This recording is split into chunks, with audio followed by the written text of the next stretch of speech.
I'm here in my little studio writing a new track that's a collaboration with a friend. And thanks for joining. If you're joining live, say hey, leave a comment. And if you're catching the replay, also say hey and leave a comment.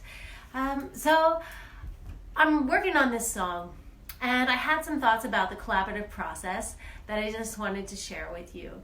And maybe these will be useful for you if you're working on a song with somebody else who's not in the same room with you. So this person lives in New York City, so sometimes we meet up and write together.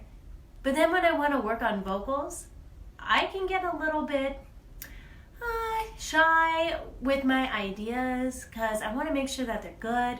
And instead of being on the spot, coming up and generating these ideas, sometimes that works, and sometimes I just want to sit with the material in my own space, play around with things, and then record them and send them off. So if you're going to do that, something that's useful is to decide the scope of the song that you're working on first. So you can listen to what other artists are doing in a similar style and then base yours off of that.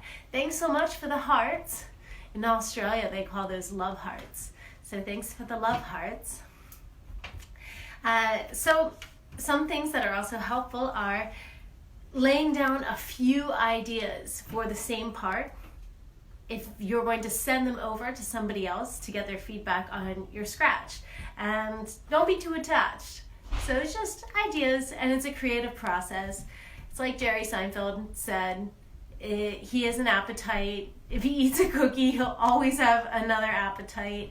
In your creative process, you'll always have more ideas, and don't be too attached to certain things.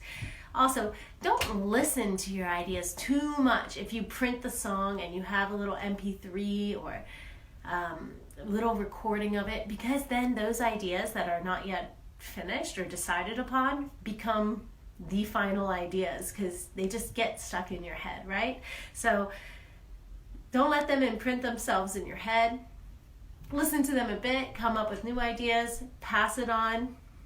Another thing is to play with melodies, rhythms, and what I'm having a lot of fun with is chopping up my vocal samples and using MIDI to rearrange them.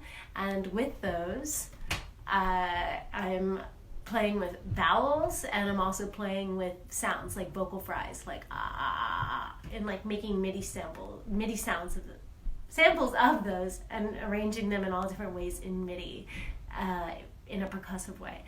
Did somebody say cookie? I did say cookie. You want a cookie? Too bad.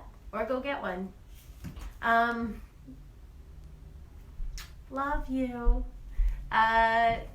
So thanks so much for joining in. I love you guys so much. Let me know what your thoughts are on the creative process, and I'll see you next time. Lots of love. Bye.